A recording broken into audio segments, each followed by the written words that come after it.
Shabbat Shalom à tous. Bienvenue à cette introduction à la paracha numéro 46. Nous abordons aujourd'hui le chapitre 51 de Jérémie. Donc, tout ce que nous faisons en fait là sont des introductions prophétiques de manière à avertir les hommes et les femmes des grands jugements que l'Éternel Dieu va faire dans les temps qui viennent. Nous avons dans le livre de Jérémie 52 chapitres et il y a en tout 54 parachiotes. Ce qui veut dire nous avons aussi la possibilité d'avoir un chapitre de Jérémie comme introduction à chaque parachute pratiquement. C'est donc très important parce que nous sommes dans les temps de la fin. Les temps de jugement existaient au temps d'Israël, oui bien sûr, et de Juda, mais tout ce que l'Éternel Dieu dit au travers de la bouche de Jérémie est pleinement d'actualité aujourd'hui. Voilà pourquoi ces introductions, nous les avons faites afin justement que les hommes et les femmes puissent être avertis dans les temps qui viennent. Aujourd'hui, nous sommes en 2022 et c'est extrêmement important car l'Éternel Dieu est en train de répandre tout un certain nombre de jugements, de fléaux sur la terre, afin effectivement que les hommes et les femmes puissent avoir l'opportunité de se repentir. L'Éternel Dieu, il ne faut jamais perdre à l'esprit que l'Éternel Dieu veut sauver. Et lorsqu'il veut appliquer un jugement, il le fait en prévenant au travers de ses prophètes, afin que les hommes et les femmes puissent se repentir encore s'ils le veulent. Oui, bien sûr, car l'Éternel Dieu ne veut pas la mort. Ce qu'il veut, c'est que les hommes vivent, mais au travers, bien sûr, de celui qui sauve, de Yeshua HaMashiach, celui qui est appelé le Christ. Remettons ces quelques instants à l'Éternel Dieu, notre Père, et nous allons aborder cette introduction à la paracha 46. Père très saint, nous te rendons grâce dans le précieux nom de Yeshua. Merci Seigneur, parce que tu nous avertis, tu nous formes, tu nous façonnes, afin que nous puissions être des hommes debout, des femmes debout à la gloire de ton saint nom. Que nous puissions être restaurés, fortifiés, afin d'être dans les temps qui viennent, les témoins que toi tu veux à la gloire de ton saint nom. Aide-nous, Père très saint, à te faire plaisir. Nous nous couvrons du sang précieux de l'agneau à la gloire de ton saint nom. Forme-nous, façonne-nous, oui Seigneur, fais de nous des serviteurs, des servantes à la gloire de ton saint nom. Nous te rendons grâce dans le précieux nom de Yeshua, ton Fils bien-aimé. Alléluia. Amen. Que l'Éternel Dieu vous bénisse. Allons voir ici maintenant dans le calendrier où nous en sommes en réalité. Donc comme vous le voyez à l'écran, nous sommes là au 5e mois. 5e mois de l'année spirituelle et nous arrivons donc ici au 4e Shabbat. 4e Shabbat de ce 5e mois, ici 1, 2, 3, 4, donc la 46e paracha, c'est effectivement donc ceci ici, je vous le sélectionne, ici donc 46e paracha, c'est la paracha Ekev à la suite de, etc. C'est le chapitre de Devarim, Deutéronome, chapitre 7, verset 12 à 11, verset 25. Ok, la Havdara, vous la voyez à l'écran, ce sont des prophètes bien sûr, et la Brit Hadasha, ce sera Marc 6, verset 45 à 52. Je vous rappelle que le découpage de Marc a été fait par les disciples de Yeshua au 1er siècle, de manière à correspondre à la lecture des parachiotes. Donc là, nous sommes donc le 4e Shabbat de ce 5e mois. Très important. Nous abordons donc ici le chapitre 51 de Jérémie. Allons voir, voilà ici, tout au moins la première partie. Comme il est assez long, on va le faire en 2 parties. Mais c'est extrêmement important, ça nous parle de Babylone, mais pas seulement de Babylone, de tous ceux en fin de compte qui reçoivent de l'Éternel des dons, ici, des choses merveilleuses, mais qui ne rendent pas gloire à Dieu et qui s'enorgueillissent effectivement des dons qu'ils ont reçus effectivement. Et donc là, effectivement, ça s'appelle se lever contre l'Éternel. Nous allons voir ici qu'à ce type d'attitude, eh bien, il y a des jugements, oui bien sûr. L'Éternel ici, dans le chapitre 51 de Jérémie, Yirmiyahu, eh bien, nous parle en fin de compte de cela, de Babel. Babel, c'est Babylone. Lisons et commentons si vous voulez bien. Ainsi parle l'Éternel. Voici, je fais lever contre Babel, contre Babylone, et contre les habitants au cœur élevé un vent destructeur. Ici, la plupart des traductions disent je fais lever contre Babel et contre les habitants de la Chaldée, mais ce n'est pas ce que le texte hébreu dit. Le texte hébreu dit contre les habitants au cœur élevé, c'est-à-dire tous ceux effectivement qui s'élèvent contre Dieu, dont le cœur s'élève contre Dieu, qui deviennent en fait quelque part orgueilleux parce qu'ils ont reçu des dons, ils croient en fait tout savoir et en fait ils veulent dominer, et etc. Ils oppressent effectivement les hommes et les femmes autour d'eux et Dieu s'élève contre tous ces hommes-là qui sont en autorité quelque part ou qui peuvent l'être, mais qui en fait se servent en fait de la puissance de Dieu quelque part et en fin de compte qui font le mal ou qui vont beaucoup plus loin que ce que l'Éternel Dieu avait prévu en fait ici de faire. Écoutons effectivement la parole de Dieu. Verset 2, j'envoie contre Babel des étrangers hostiles. Donc ici, c'est le mot zour en fait ici. Dans nos traductions, c'est marqué souvent en français vanneur. Non, ce sont des étrangers hostiles. Il y a plusieurs mots pour dire étranger. Ok. Et effectivement, donc là, c'est le mot zour. Et zour, c'est toujours des étrangers, mais des étrangers qui sont hostiles, qui sont méchants, qui sont agressifs, etc. J'envoie contre Babel des étrangers hostiles, donc c'est le mot zour. Okay. Donc en hébreu, vous avez plusieurs mots pour dire étranger. Ouais, vous avez en fait le mot guerre, qui veut dire en fait étranger, mais c'est un étranger gentil, en fait, on va dire, qui veut bien écouter. Vous avez en fait le nérar. Nérar, c'est l'étranger idolâtre, en fait, ici. Et zour, c'est effectivement l'étranger hostile, l'étranger méchant, l'étranger agressif, etc. Donc, il faut bien, en fin de compte, distinguer ces différentes formes, en fait, d'étrangers. Effectivement, la Bible le fait, effectivement, afin, effectivement, de pouvoir, en fait, apprendre à discerner ce qui est bien et ce qui est mal devant Dieu. J'envoie contre Babel des étrangers hostiles qui la vanneront, qui feront le vide dans son pays, ils fondront de toutes parts sur elle au jour du malheur. Malheur, en fait, on avait déjà vu ce mot-là, c'est le mot ra'a, en fait, ici. Vous l'avez, en fait, ici, ok.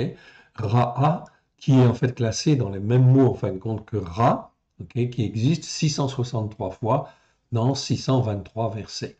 Mais la forme allongée, ra'a, existe effectivement 284 fois, nous les avons tous recensés, et à chaque fois, effectivement, le sens, en fait, ici, de ce mot, c'est plutôt malheur, effectivement. On trouve également ce mot-là 70 fois dans le livre de Jérémie, qui parle, en fin de compte, de malheur, comme c'est le cas, en fait, ici, le jour du malheur. Comme dans Jérémie 2.2, le malheur fondra sur eux. Jérémie 4.6, car je fais venir du septentrion le malheur, etc. Okay, donc on voit bien que la connotation de ce mot, c'est bien malheur. Okay, donc on la retient en fait ici, elle est effectivement donc très appropriée. Donc ici, au jour du malheur, c'est-à-dire au jour où Dieu en fin de compte juge et exerce ses jugements. Tout ce qui est fait sur la terre sera jugé, oui bien sûr. Que ce soit les hommes qui le fassent ou que ce soit les nations qui le fassent, eh bien effectivement Dieu va juger car c'est un Dieu juste et il rend à chacun ce qu'ils ont fait ou comme ils ont fait. Verset 3, c'est pour ça que c'est très important dans ces jugements de pouvoir effectivement se référer à Yeshua car Yeshua est celui qui nous sauve, celui qui en fait ici nous extrait effectivement en fait des jugements qui peuvent être très mauvais parce qu'on a fait des erreurs, on fait des erreurs, on pêche, on transgresse, on commet des iniquités, mais au travers de Yeshua, eh bien nous pouvons être lavés, purifiés en fait ici, bien évidemment, et échapper au malheur au sens propre du terme. Verset 3, voici ce que Dieu en fait ici dit. Il suscite donc en fait des ennemis à Babel, des ennemis hostiles, qu'on tende l'arc contre celui qui tend son arc, contre celui qui s'élève dans sa cuirasse n'épargnez pas ces jeunes hommes, exterminez toute son armée.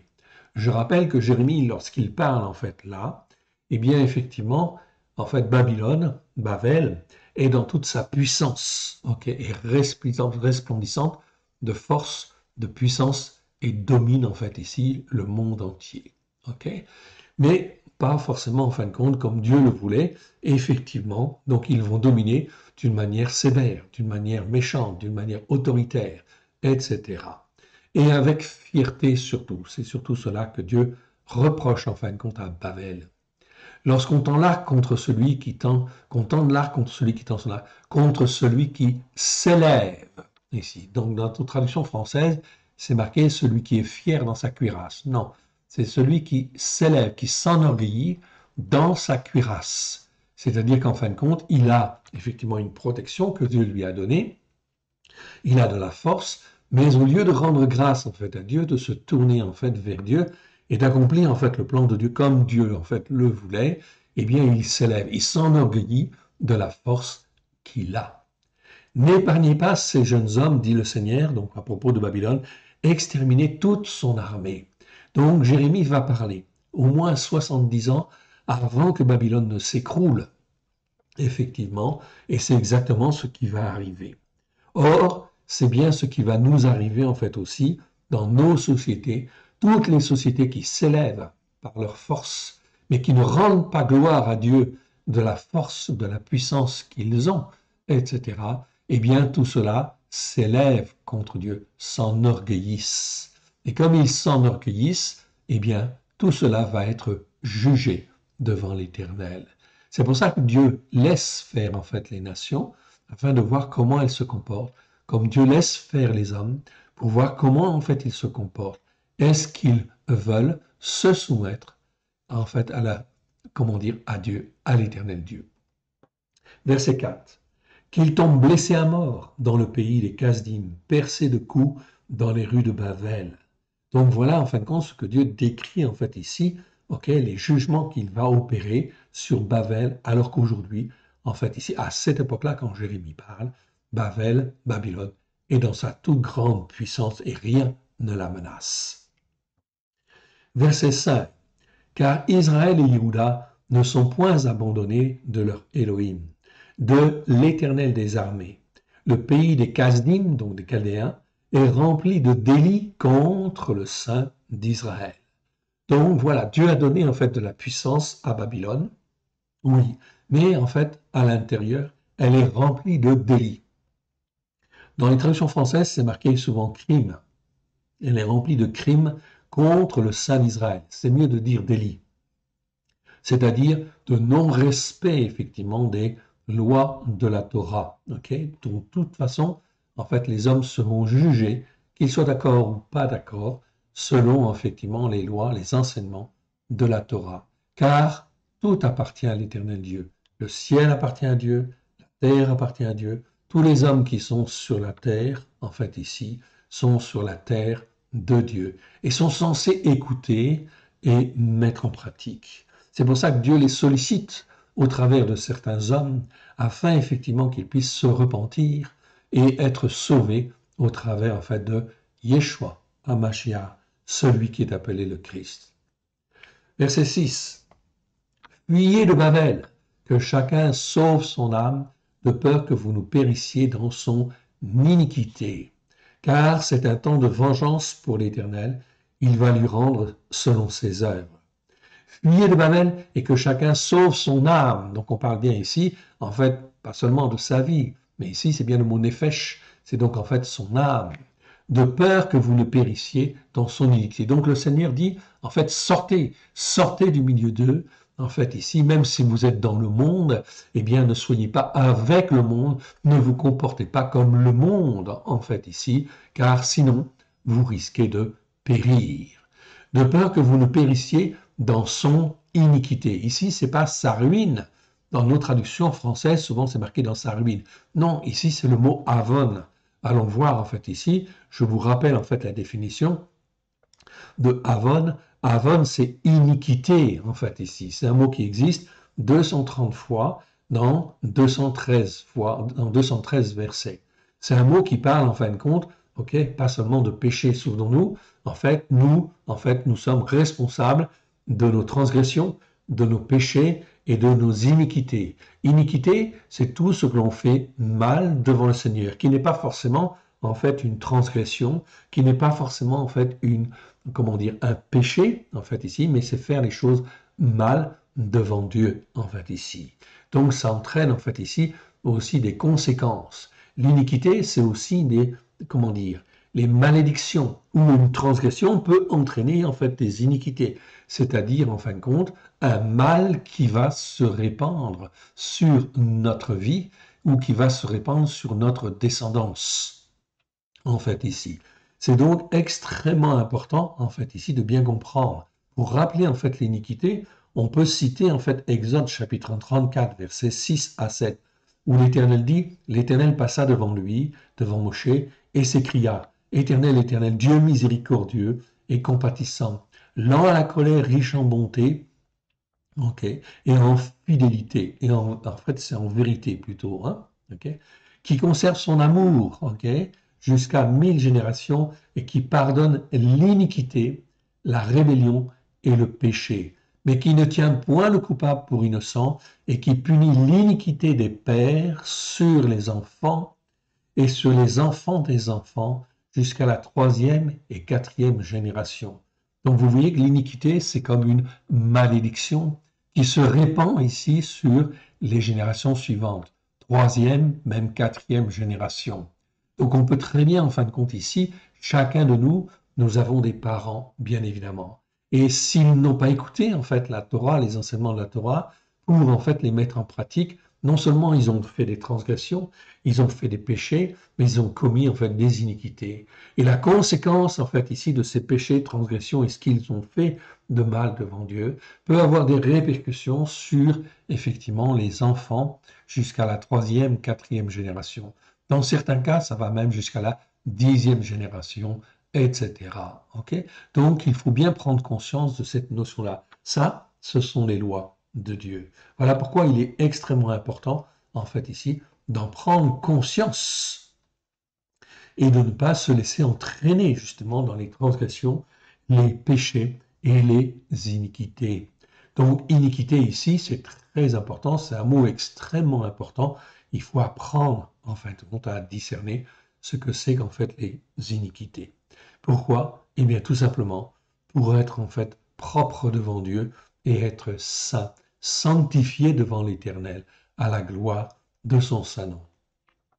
Mais si je ne fais rien et que je suis dans le monde et que je ne m'occupe pas effectivement en fin de compte de cela, eh bien en fin de compte, même si je ne fais pas de transgression apparemment, ou je ne fais pas en fin de compte de péché en fait ici volontaire, etc. ou grave, eh bien je vis dans cet état d'esprit en fin de compte de rébellion contre Dieu, et là je suis dans l'iniquité en fait aussi quelque part, et donc je risque de périr avec ceux qui seront condamnés.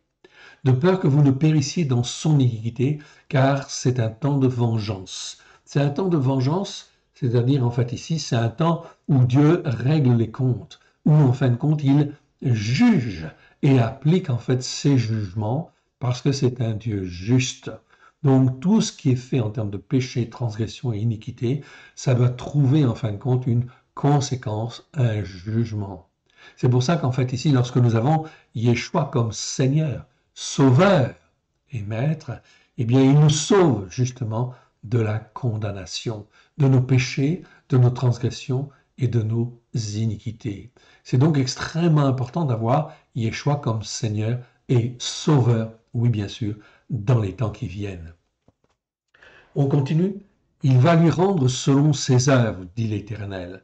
Donc ici, très important, je relis tout le verset pour que vous l'ayez bien en tête. Fuyez de Babel, et que chacun en fait sauve son âme, de peur que vous ne périssiez dans son iniquité, car c'est un temps de vengeance pour l'Éternel. Il va lui rendre selon ses œuvres. Okay? Il va lui rendre selon ses œuvres, oui. Pourquoi? Parce que le Seigneur dit en fait ici très clairement, on sait au verset suivant, Babel était dans la main de l'Éternel une coupe d'or. Donc elle a reçu beaucoup, beaucoup de l'Éternel. Elle a reçu tout ce qu'un homme pouvait recevoir sur la terre en termes de sagesse, en termes de notoriété, en termes de puissance, en termes d'argent, en termes d'or, etc. Ok, et l'Éternel dit ici, Babel était dans la main de l'Éternel, une coupe d'or, qui enivrait toute la terre. Les nations ont bu de son vin, c'est pourquoi les nations ont été comme en délire. Donc, elles ont bu effectivement au vin effectivement de Babylone, mais pas en fait au vin de Dieu, en fait aussi quelque part. Ok, pourtant Dieu donnait au travers de Babel effectivement beaucoup de choses, mais il fallait discerner. Soudain Babel tombe, elle est brisée.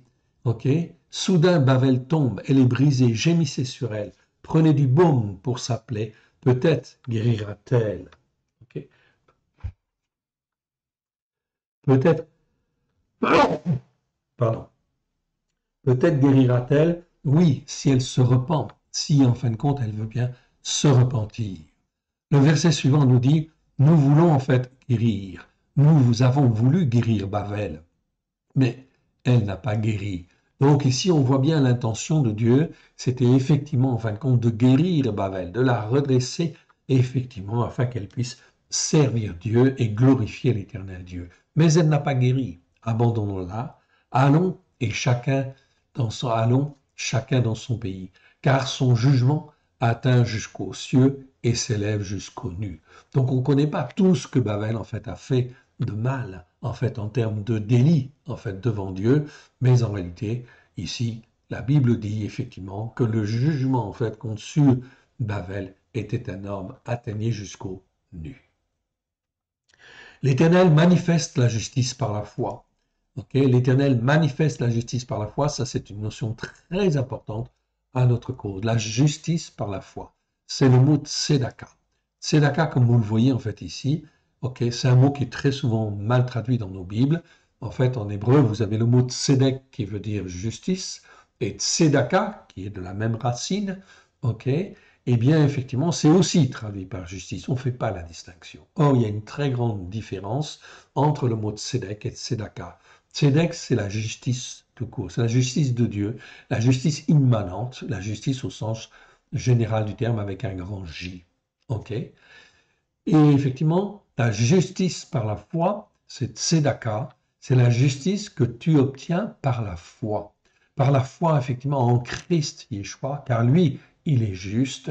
Et si tu acceptes effectivement Christ comme ton Seigneur et ton Sauveur, à ce moment-là, par la foi, tu peux être justifié. C'est donc extrêmement important, cette notion.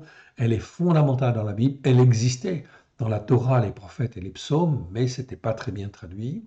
Et effectivement, ça nous est révélé au travers, en fait, notamment de la bouche de Paulos, dans le livre de Romains, par exemple, ou d'Hébreux, en fait des Hébreux, où en fait Paulos explique très bien la justice que l'on obtient par la foi. Par la foi dans celui qui nous a sauvés, Yeshua HaMashiach, celui qui est appelé le Christ. L'Éternel manifeste la justice par la foi à notre cause. Venons, racontons dans Sion l'œuvre de l'Éternel, notre Elohim. Verset 11, encore en fin de compte des paroles de jugement contre Babel. Aiguisez des flèches, saisissez les boucliers. L'Éternel a excité l'esprit des rois de Médie. Ah, ça c'est très important. Ok, donc ici, au nord en fait de Babylone, qu'est-ce qu'il y a? Il y a en fin de compte aussi les Mèdes, ce qu'on appelle les Mèdes, qui vont devenir le royaume des Mèdes et des Perses. Les Mèdes, c'est un pays immense, mais c'est toujours en fin de compte des rois à droite et à gauche, partout, qui ne s'entendent pas. Ils ne sont absolument pas unis, etc. Et chacun domine dans sa petite région. Et là, l'Éternel Dieu va aller, par son esprit, rassembler en fait ici tous ces rois sous une seule entité, en fait ici, sous en fin de compte l'empire en fait ici de, comment dire, des Mèdes et des Perses, par effectivement en fait l'intermédiaire de Cyrus, roi des Perses. Et effectivement, les Mèdes vont s'associer en fin de compte aux Perses, et résultat des courses, ça va faire un empire immensément grand et immensément puissant. Mais c'est l'Éternel Dieu qui suscite en fait ici la montée en fait ici de cet empire afin de servir en fait de jugement en fait ici de l'Éternel auprès en fait des nations. Donc aujourd'hui, l'Éternel Dieu domine en fait également de la même manière. C'est lui qui suscite en fait les royaumes, les empires, les dominations, afin d'accomplir en fait ici son plan. Aiguisez les flèches, saisissez les boucliers. L'Éternel a excité l'esprit des rois de Médie parce qu'il veut détruire Babel, car c'est la vengeance de l'Éternel. Donc, la vengeance de l'Éternel, c'est-à-dire que Dieu va rendre justice par rapport à Babylone, par rapport à Babel. C'est la vengeance de l'Éternel. Mais c'est aussi la vengeance de son temple. Pourquoi la vengeance de son temple? Vengeance, c'est le mot nekema. On l'avait déjà vu en fin de compte ici. Je ne vais pas le revoir en fait ici. Aujourd'hui, ce serait trop long et j'ai d'autres choses en fait à vous montrer. Donc ici, la vengeance de son temple. Le temple, en fait, ici, de l'Éternel, eh bien, en fin de compte, c'est nous. Quand l'Éternel Dieu donne sa puissance, donne sa gloire à un homme ou à une nation, c'est pour qu'en fin de compte, il devienne le temple de l'Éternel. Une habitation de Dieu en esprit. Le temple de l'Esprit Saint, bien évidemment. Aujourd'hui, c'est exactement la même chose. Mais si on se sert en fait de la force, de la puissance en fin de compte de Dieu à d'autres fins, pour adorer des idoles, pour en fait faire autre chose, etc., dominer, ne pas rendre gloire en fait à Dieu, alors là, eh bien là, il y a la vengeance en fait de son temple. C'est-à-dire, on n'est pas effectivement le temple de Dieu. Et si on n'est pas le temple de Dieu, comme Babylone en fait ici, s'est élevé contre l'Éternel, n'est pas devenu le temple de l'Éternel pour juger en fait ici la terre comme il le voulait, à ce moment-là, Babylone va être jugée. Ces choses-là, nous ne sommes pas capables de juger, bien évidemment. C'est l'Éternel lui-même qui juge en fait ces choses-là, car lui, il voit tout. C'est donc la vengeance de son temple, en fait, ici. Donc, quand nous recevons, en fait, ici, des dons, nous, hommes, nous recevons des dons de l'Éternel, eh bien, nous avons intérêt à faire très attention à nous attacher à Dieu, à rester attachés à Dieu et à discerner sa volonté, bien évidemment. Car si nous utilisons les dons de Dieu pour dominer, en fait, ici, sur une assemblée, dominer, en fin de compte, sur, en fait, un certain nombre de personnes, les manipuler, etc., eh bien, on aura des comptes, en fait, à rendre. Dans ce cas-là, cette attitude consiste, en fait, à s'élever contre Dieu. Mais c'est encore pire pour ceux qui ont reçu effectivement des dons de Dieu. Oui, bien sûr, car ils déforment et effectivement, en fait ici, ils ne remplissent pas, en fait ici, la volonté de Dieu, qui est en fin de compte toujours de vouloir sauver, de vouloir en fin de compte aimer, de vouloir en fin de compte ici retirer les hommes et les femmes de la détresse.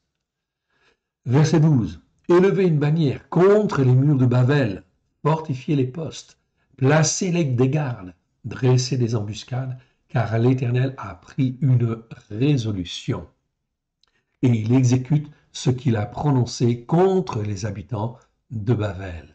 Donc là, ce n'est pas seulement les autorités de Babel, c'est les habitants de Babel. Parce que Babel, en fin de compte, que les habitants de Babel marchaient en fait aussi d'un même cœur avec Nebuchadnezzar. Ok. Verset 13. Toi qui habites près des grandes eaux et qui as d'immenses trésors, ta fin est venue, ta cupidité est à son terme.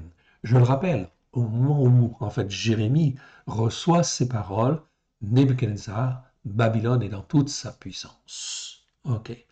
Et effectivement, en fait, ici, ils ont d'immenses, en fait, trésors.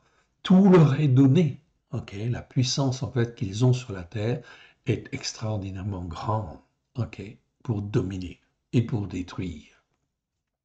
Mais dans le but, en fin de compte, ici, de servir Dieu, de ramener, en fait, les hommes et les femmes à la repentance. Or, Babylone n'a jamais agi dans ce sens-là. Alors, en fin de compte, ici, l'Éternel Dieu élève une bannière contre les murs de Babel. Et il dit, fortifiez les postes, placez des gardes, dressez des embuscades, car l'Éternel a pris une résolution. Il exécute ce qu'il a prononcé contre les habitants de Babel. Toi qui habites près des grandes eaux et qui as d'immenses trésors, ta fin est venue, ta cupidité est à son terme. Verset 14. L'Éternel des armées l'a juré en son âme, en son âme, en lui-même, mais en fin de compte, c'est mieux de dire en son âme, car c'est le mot nefesh, en fait, ici en hébreu. Oui, je te remplirai de descendants d'Adam, comme un essaim de sauterelles, et ils pousseront contre toi des cris de guerre. Donc Dieu suscite en fait suscite les Mèdes, qui sont extrêmement nombreux, etc., et qui vont être en fait ici une foultitude d'hommes, de guerriers, qui vont débarquer et qui vont débouler sur en fait Babylone, et en fait ici, Babylone, Babel, va être submergé. Verset 15. Il a créé la terre par sa force. Ok. Force, c'est Koa, en fait, ici. Ok. C'est mieux que puissance. Puissance, c'est plutôt Gebura. Donc, il a créé la terre par sa force. Il a fondé le monde par sa sagesse. Il a étendu les cieux par son intelligence. Ok. À concevoir les choses pratiques. On va traduire comme cela, ici, le mot Tevuna. Le mot Tevuna est un mot très, très important, en fait, ici. Je vous le montre, en fait, à titre indicatif. Ok, mais je ne pense pas que j'aurai le temps en fait aujourd'hui de bien voir en fait ici ce mot-là. Mais on le verra parce qu'il est très important. Ok, en hébreu, vous avez en fait plusieurs mots pour dire intelligence. Vous avez le mot bina. Bina, c'est en fait l'intelligence, mais c'est l'intelligence dans le sens de discerner ce qui est bien et ce qui est mal. Donc ça, c'est très important. Ok, c'est donc fondamental. Et en fait, ici, cette intelligence-là, à discerner ce qui est bien et ce qui est mal, ça ne s'acquiert que si j'écoute et que je mets en pratique la parole de Dieu, si je l'étudie, si je la lis régulièrement, d'où l'intérêt en fait des parachiotes, oui bien sûr, c'est-à-dire du système de lecture en fait annuel, qui permet en fait de lire toute l'écriture en fait en un an. C'est donc très important, car si je n'écoute pas et si je ne lis pas et la parole de Dieu, je suis incapable de discerner ce qui est bien de ce qui est mal. Donc ça, c'est l'intelligence, c'est Bina. C'est Bina, en fin de compte, ici, qui nous parle, en fin de compte, de cette distinction entre ce qui est bien et ce qui est mal. Mais une fois que je sais ce qui est bien et ce qui est mal, il faut que j'apprenne, en fait, à discerner. Ça ne vient que par l'étude. Et ça ne vient que parce que je lis la parole, je la médite, ok, et je la mets en pratique. Ça, c'est le mot Bina. Ici, j'ai le mot Tevuna. Tevuna, ici, comme vous le voyez ici, apparaître à l'écran. Tevuna, je vous l'agrandis pour que vous puissiez en fait le voir au moins une fois. Ok. Donc, Tevuna. Tevuna, donc ça s'écrit comme ça, vous le voyez, ou Tevun. Ok. Mais c'est plutôt Tevuna, ok, ici, parce que c'est écrit qu'une seule fois, un seul verset, Tevun.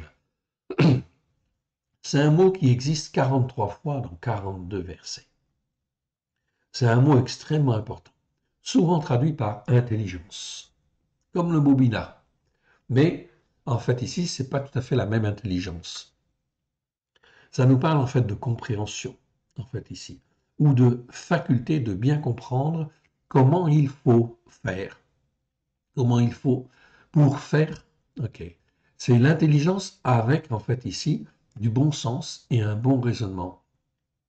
On pourrait mieux traduire ce mot-là par intelligence pratique et spirituelle. C'est-à-dire, c'est l'intelligence qui permet de concevoir ou de concevoir soit des idées, soit des projets, soit en fin de compte des œuvres, en fait ici, qui sont inspirées en fin de compte par l'Éternel. Et donc, tout le monde ne peut pas faire ça, oui bien sûr. Et on ne peut en fait le faire que si en fait on rentre dans l'obéissance et la soumission à l'Éternel Dieu. Ça, c'est Tevuna, c'est l'intelligence en fait ici, pratique et spirituelle. Il y a un mot en fait en grec qui pourrait effectivement se rapprocher beaucoup de ce mot Tevuna, c'est le mot dianoia. On aura l'occasion de l'étudier plus en détail. C'est pour ça que je le dis en fait ici. Okay, cela se rapproche du mot grec dianoia, qui nous parle de la capacité à réfléchir. C'est-à-dire que la thémouna, c'est en fait l'Esprit de Dieu qui en fait ici sollicite notre capacité à réfléchir afin de concevoir des bonnes choses, des bonnes idées, ou concevoir des beaux projets. Okay, avec le cœur, oui bien sûr, toujours avec le cœur. Écrit effectivement avec un seul vav et non en fait avec deux. C'est-à-dire en fait ici, c'est le mot lève et non pas levav. C'est-à-dire, c'est un cœur qui est travaillé, façonné par l'Éternel Dieu. En fait, ici, c'est un cœur spirituel, si vous voulez. Au début, lorsque nous sommes en fait ici un homme non croyant, nous avons un cœur physique, oui bien sûr, ok, et ce cœur a des sentiments, éprouve des choses, etc. Et on fait des choses selon son cœur. Mais là, c'est toujours en fait l'évave, c'est-à-dire un cœur lève avec deux vaves, ok. Donc ça, c'est effectivement très intéressant. Mais dans la Bible, il y a un autre mot, lève tout court, L et V, en fait ici, tout simplement, où là, on parle d'un cœur qui est, comment dire, spirituel, qui est façonné ou qui commence à être façonné par l'Éternel Dieu. Comment est-il façonné? Eh bien, par l'Écriture, oui, bien sûr, et la puissance de l'Esprit de Dieu, qui agit, en fin de compte, dans le cœur des hommes qui étudient, qui mettent en pratique et qui veulent servir l'Éternel Dieu à la gloire de son saint nom. À ce moment-là, ils ont un cœur spirituel, c'est le lève. Et ça, c'est extrêmement important. Un seul va et non pas deux. Ça veut dire un cœur entier, entièrement dévoué et non pas double, qui a reçu de Elohim l'intelligence de faire les choses. Okay? Traduire, de faire les choses ou de les concevoir. Okay? Okay? On ne peut pas traduire ce mot-là par simplement intelligence. Voilà pourquoi, en fin de compte, il doit être effectivement, en fait, comment dire, revisité. Tous ces versets doivent être revus et corrigés. Vous les avez là, en fin de compte, sous les yeux. Je vous les fais apparaître, en fait, à l'écran. Je ne vais pas les voir aujourd'hui. Ce serait trop long. Okay? C'est très intéressant. C'est pas intéressant, c'est extrêmement intéressant. Cette Tevuna, elle vient seulement quand je rentre, j'apprends à rentrer dans l'obéissance et la soumission à Dieu. C'est une forme d'intelligence, de capacité à réfléchir qui nous est donnée en plus, ok, et qui appartient aux enfants de Dieu. Vous avez là tous les versets en fait ici, où ces 43 versets, ou ces 42 versets, pardon, où se trouve en fin de compte ici ce mot Tevuna, en fait ici. On aura l'occasion de le voir, rassurez-vous. Mais là, j'ai pas le temps, ce serait trop long, en fait ici. Il me faut au moins en fait 1 heure sur ce, en fin de compte, simplement ce mot-là. Mais c'est un mot extrêmement, extrêmement intéressant. Retenez que c'est l'intelligence spirituelle, en fait ici, pour faire les choses. Alors, je descends encore un peu, voilà, pour mettre bien dans l'écran. OK. Donc, il a créé la terre par sa force, verset 15. Il a créé la terre par sa force, il a fondé le monde par sa sagesse, il a étendu les cieux par son intelligence. Donc, c'est intelligence pratique et spirituelle, mais pour Dieu, on va dire plutôt intelligence à concevoir les choses pratiques qui existent en fait ici dans le monde, mais qui ont toujours en fait une raison d'être, qui sont toujours le support en fait de quelque chose qui peut être spirituel. C'est donc là quelque chose de très important à comprendre. Verset 16. À savoir, les eaux mugissent dans les cieux. Il fait monter les nuages des extrémités de la terre. Il produit les éclairs et la pluie. Il tire le vent de ses trésors. Tout descendant devient stupide par sa connaissance. Ça, c'est une excellente remarque, en fait, ici, que nous donne, en fait, la Bible. OK? Tout descendant d'Adam devient stupide par sa connaissance. Toute la connaissance qu'il peut acquérir, même s'il fait la faculté ou des doctorats, etc., cette connaissance-là ne lui donnera jamais la tevuna, c'est-à-dire l'intelligence, en fait, ici, que Dieu veut, en fait, ici, afin de le servir, en fait, lui. Il y a comme une séparation entre les deux. C'est pour ça qu'en fait, ici, la Bible dit, le verset dit, tout descendant devient stupide par sa connaissance, sa propre connaissance. Ici, c'est le mot da'at. Il ne faut pas le traduire par science, non, par connaissance, c'est da'at. La seule en fait connaissance qui est vraiment en fait utile, c'est effectivement la connaissance de Dieu, la connaissance de Christ Yeshua, et la connaissance de l'Esprit Saint, effectivement. La connaissance de la parole de Dieu, oui, bien sûr. Tout orfèvre est honteux de son image taillée, car ce qu'il a coulé, en fait, n'est que mensonge. Car il en a fait des idoles, peut-être, des choses comme ça. Il a fait un travail merveilleux. Ok, c'est bien sculpté, c'est bien façonné, c'est bien ceci, c'est bien cela. cela a de la valeur pour les hommes, mais en réalité, ce n'est que mensonge, car ce sont des idoles quelque part. Il n'y a point en elles de souffle. La vie ne se trouve pas là. Ok. C'est pour ça que le Seigneur, en fait, ici, souligne, en fait, ici, qu'on ne doit jamais faire, en fait, d'image taillée et s'agenouiller devant, etc. Et en fin de compte, ici, en faire une idole quelque part. Verset 18. Elles sont une image de néant, une œuvre de tromperie. Elles périront quand viendra le châtiment. Ok. Voilà donc ici ce que l'Éternel Dieu dit. Elles sont une chose de néant parce qu'il n'y a pas la vie. Ce qui est important, c'est d'avoir la vie de Dieu au travers de Christ Yeshua. Celui qui est la part de Jacob n'est pas comme elle, car c'est lui qui a tout formé et Israël est la tribu la tribu de son héritage. L'Éternel des armées est son nom. Regardez ce que Dieu dit sur Babylone. Tu as été pour moi un marteau, un instrument de guerre. J'ai brisé par toi des nations. Par toi, j'ai détruit des royaumes. Par toi, j'ai brisé le cheval et son cavalier. Par toi, j'ai brisé effectivement, en fait, ici. Ok. J'ai brisé le char et celui qui était dessus. Par toi, j'ai brisé l'homme et sa femme. Ok. Ish et Isha. Par toi, j'ai brisé le vieillard et l'enfant. Par toi, j'ai brisé le jeune homme et la jeune fille. Par toi, j'ai brisé le berger et son troupeau. Par toi, j'ai brisé le laboureur et ses bœufs. Par toi, j'ai brisé les gouverneurs et les chefs. Je rendrai à Babel et à tous les habitants de la Chaldée tout le mal qu'ils ont fait à Tsion sous vos yeux. Déclaration de l'Éternel. Tsion, c'est quoi? Eh bien, effectivement, c'est la montagne sainte de l'Éternel. Tous ceux qui sont appelés par l'Éternel, eh bien, en fin de compte, sont appelés à monter sur la montagne de Tsion, sur la montagne de la sainteté de Dieu. Ce sont des fils et des filles de Tsion. Et en fait, aux yeux de Dieu, ils sont précieux. Même si par le passé, ils ont péché, ils ont fait des transgressions, ils ont été dans l'iniquité, ils ont été rachetés par le sang de l'agneau, par Yeshua, Yeshua Mashiach, celui qui est appelé le Christ. Dès lors qu'ils sont rachetés, ils font partie de Tsion.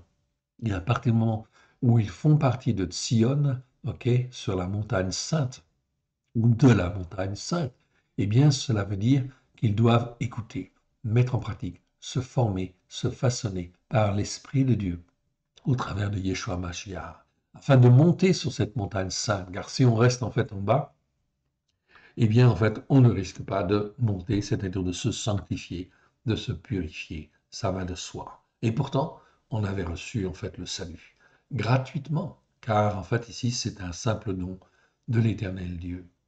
Mais ce don, quiconque croit peut le recevoir. Ok, ça, on est bien d'accord. Que je sois juif ou non juif, ok, peu importe. Quiconque croit à la vie éternelle. Allons en fin de compte à la suite et on va lire jusqu'au verset en fin de compte 33. Voici, j'en veux à toi, montagne de destruction. Donc l'Éternel, bien sûr, s'est servi de Babel, bien sûr, s'est servi des Chaldéens, ok. Mais en fin de compte, eux n'ont pas reconnu que c'était l'Éternel Dieu qui leur avait donné en fait toute cette puissance, ce don-là, etc. Ils se sont enorgueillis, ils se sont élevés contre l'Éternel et en fait ils ont été idolâtres, entraînés dans l'idolâtrie. Oui, bien sûr. Alors en fait ici, l'Éternel va faire des reproches très clairs. Voici, j'en veux à toi, montagne de destruction, déclaration de l'Éternel. À toi qui détruisais toute la terre, j'étendrai ma main sur toi, je te roulerai du haut des rochers, et je ferai de toi une montagne embrasée. On ne tirera de toi ni pierre angulaire, ni pierre pour fondement, car tu seras à jamais une ruine. Déclaration de l'Éternel. Donc on voit en fait ici très clairement ce que l'Éternel en fait ici veut faire et va faire avec Babylone. Mon frère, ma sœur, si tu regardes aujourd'hui ce qu'est devenu Babylone, ce n'est qu'un champ de ruines. Il n'y a rien, il n'y a plus d'habitants. En fait ici, ce ne sont que des vestiges. Il ne reste rien. Et il ne restera rien et on ne peut pas reconstruire quoi que ce soit en fait là, tout simplement parce que l'Éternel ne le permet pas. On ne tirera de toi ni pierre angulaire, ni pierre pour fondement, car tu seras à jamais une ruine, déclaration de l'Éternel. Et c'est là, en fin de compte, comme un témoignage que l'Éternel Dieu est tout-puissant. La nation la plus puissante, en fait, ici, en fait, dans le monde, à cette époque-là, eh bien, effectivement, elle est réduite à rien. Et en fait, ici, nous pouvons voir justement toute cette ruine. Verset 27. Élevez une bannière dans le pays, sonnez du chauffard parmi les nations, préparez les nations contre elles, appelez contre elles les royaumes d'Ararat, de Minite, d'Ashkenaz, établissez contre elles des chefs, faites avancer des chevaux comme un essaim de sauterelles, sauterelles hérissées, ou sauterelles en fait en furie, en fait ici quelque part, en fait ici. Donc, l'Éternel Dieu appelle les jugements pour que Babylone soit détruite. Mon frère, ma soeur, il n'y a pas une nation ici sur la terre qui ne passera pas au travers des jugements de l'Éternel. Oui, bien sûr. Ok, la nation même la plus puissante, l'Éternel Dieu va la juger, en fait, ici. Et là, on est, en fin de compte, dans des phases très difficiles qui peuvent être extrêmement tendues, oui, bien sûr, car ici, les puissances sont des puissances, il y a des puissances nucléaires, oui, bien sûr, ok. Donc, cela représente des dangers énormes. Voilà pourquoi il convient dans les temps qui viennent de s'attacher à l'Éternel Dieu, en fait, ici, de savoir où on doit être, ok, et où on ne doit pas être, oui, bien sûr. Voilà pourquoi il convient de faire très attention, d'écouter et de mettre en pratique comme Dieu le veut, ok, et de craindre en fait l'Éternel. Verset en fin de compte ici, 28. 28 à 33, on va terminer en fait ici, ok. Préparez contre elles les nations, les rois de Médie, donc le Seigneur dit très bien, ce sont en fait les Mèdes, en fait ici, qui vont se lever et envahir, en fait ici, en fait Babylone. Préparez contre elles les nations, les rois de Médie, en fait ici, ses gouverneurs et tous ses chefs, et tout le pays sous leur domination. La terre s'ébranle, elle tremble, car le projet de l'Éternel contre Babel s'accomplit. Le projet, en fait, ici, ou le dessein de l'Éternel, Marashava, ça veut dire aussi penser, en fait, ici, penser, en fait, ici, pour l'avenir. Projet, en fait, ici, oui, bien sûr. Le projet de l'Éternel contre Babel s'accomplit. Il va faire du pays de Babel un désert sans habitants. Voilà pourquoi aujourd'hui, en 2022, ok, Babylone, c'est un désert sans habitants. Cela sert en fin de compte de témoignage. Verset 30. Les guerriers de Babel cessent de combattre. Ils se tiennent dans les forteresses. Eux qui étaient en fait de puissants guerriers, etc., qui ont conquis en fait le monde, maintenant, en fait, ils se retranchent dans leurs forteresses. Leur puissance, là, c'est bien le mot puissance, c'est le mot Gebura. Ok, donc, je ne peux pas le traduire par force non plus. Ok, donc attention en fait aux traductions. Ok, leur puissance est épuisée. Ils sont comme des femmes. On met le feu au tabernacle, on brise les barres. Verset 31. Les courriers se rencontrent, les messagers se croisent pour annoncer au roi de Babel que sa ville est prise par tous les côtés, que les passages sont envahis, les marais embrasés par le feu et les hommes de guerre consternés. Car ainsi parle l'Éternel des armées, l'Élohim d'Israël. La fille de Babel est comme une ère dans le temps où on la foule. Encore un instant, et le moment de la moisson sera venu pour elle. Elle sera moissonnée. Voilà donc en fait ici des jugements qui apparaissent. Je répète, aucune nation au jour d'aujourd'hui, aussi forte, aussi puissante soit-elle, ne, en fin de compte ici, ne sera en fait qu'aussi, ne passera à côté du jugement. C'est impossible. Voilà pourquoi l'Éternel Dieu suscite des nations, afin aussi d'être un jugement pour d'autres nations. Okay. Ce que la Russie en fait fait au jour d'aujourd'hui, en fait ici, c'est une nation que l'Éternel, en fait ici, permet en fin de compte qu'elle s'élève. Il permet qu'elle s'élève, oui, pour secouer les nations occidentales. Oui, bien sûr. Tout le monde en fait occidental, parce que Dieu est en train de juger les hommes et les femmes, mais pas seulement les hommes et les femmes, les nations aussi. Ont-elles accompli, en fait ici, ce que, en fin de compte, Dieu voulait? Quand Dieu donne en fait la puissance ici, eh bien effectivement, cela veut dire que il y a des choses en fait à faire pour glorifier en fait l'Éternel Dieu. Les États-Unis sont la plus grande puissance en fait ici mondiale. Oui, bien sûr. Elle a reçu bénédiction sur bénédiction. Oui, bien sûr. Elle a grandi parce qu'elle était sur les fondements en fait aussi de Christ en fait aussi quelque part. Ok. C'est une nation dite chrétienne en principe. Ok. Eh bien effectivement, Dieu a béni abondamment. En fait, il a montré en fait ici les bénédictions qu'il pouvait donner, bien évidemment. Ok. Il pouvait en donner encore plus, mais il a donné déjà beaucoup. Et est-ce qu'en donnant beaucoup comme cela, est-ce que les États-Unis se sont toujours bien comportés, en fait, ici, devant l'Éternel? Ou est-ce que les États-Unis ont été orgueilleux quelque part? Est-ce qu'ils se sont élevés contre l'Éternel? Oui. OK. Ce n'est pas à nous de juger tout cela. Bien sûr qu'ils n'ont pas tout fait bien. OK. Aucune nation, en fin de compte, ici, n'a bien fait devant Dieu. Au contraire, la plupart, en fin de compte, des nations, si ce n'est pratiquement la totalité, ici, se sont toujours tournés, en fin de compte, vers eux-mêmes, afin de se glorifier, de s'élever, en fait, aussi, quelque part, contre Dieu. Voilà pourquoi l'Éternel Dieu va juger. Et nous, nous sommes là-dedans, croyants, ici. Qu'est-ce que nous sommes dans tout cela? Nous sommes comme un rien, bien sûr.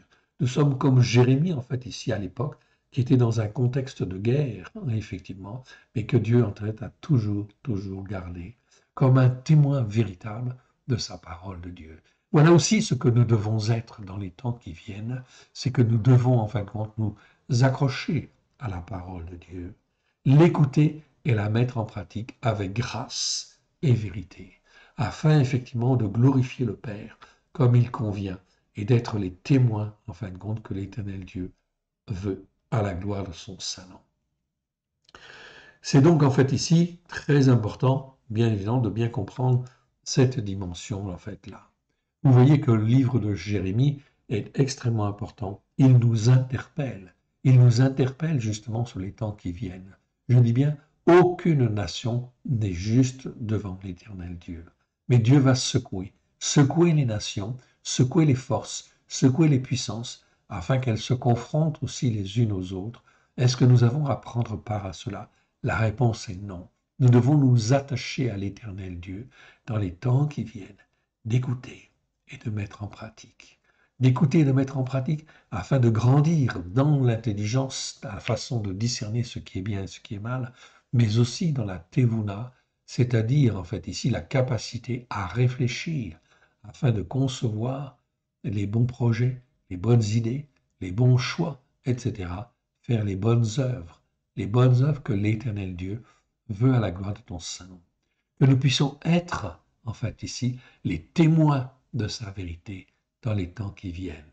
Dieu cherche des hommes et des femmes qui sont, en fin de compte, rachetés par le sang de l'agneau, qui acceptent Christ comme leur Seigneur, leur Sauveur et leur Maître, et qui acceptent, en fin de compte, d'être des témoins, de monter sur la montagne de la sainteté, sur la montagne de Sion, de grandir, en fait, en esprit et en vérité, afin de servir l'Éternel comme il le veut, d'être les témoins, en fait, de sa vérité dans les temps qui viennent.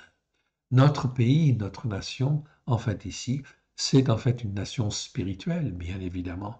Okay? C'est Sion, oui, bien sûr. C'est Sion, en fait, ici. Dieu nous a appelés, nous a rachetés afin que nous fassions partie de son peuple, du peuple de Sion, de Sion. Voilà pourquoi nous n'avons pas à appartenir à une quelconque dénomination, car dans ce cas-là, qu'est-ce que nous faisons? Eh bien, nous faisons un peu comme Babylone a fait. Elle a reçu en fin de compte des dons et en fin de compte après, elle a été idolâtre. Idolâtre, elle s'est fait des idoles, elle s'est fait des dieux, elle s'est fait en fait une religion, etc. Eh bien, c'est la même chose avec les catholiques, c'est la même chose avec les protestants, c'est la même chose avec les évangéliques, c'est la même chose avec toutes les dénominations. Ils reçoivent de Dieu quelque chose et ils s'enorgueillissent, ils s'élèvent contre Dieu, car l'Éternel Dieu n'a jamais créé en fait telle église ou telle entité. Il a créé la montagne de Sion, afin qu'on puisse grandir, sortir de ce monde de ténèbres et en fait gravir la montagne de Sion à la gloire de son saint nom. Que l'Éternel Dieu vous bénisse et vous garde. On termine par une petite prière. Merci, Père très saint, de ta bonté et de ta fidélité chaque jour. Aide-nous, mon Dieu, mon Père, à te faire plaisir. Étends ta main bienfaisante, que ta parole pénètre dans chacun de nos cœurs, que tu puisses nous en révéler la largeur, la longueur, la hauteur et la profondeur, la gloire de ton saint nom. Aide-nous, mon Dieu, mon Père, à te faire plaisir, à te glorifier, toi le seul vrai Dieu, à être les témoins que toi tu veux, là où tu le veux, à la gloire de ton saint nom. Nous te rendons grâce, Père très saint, dans le précieux nom de Yeshua. Merci, Père. Merci, Yeshua.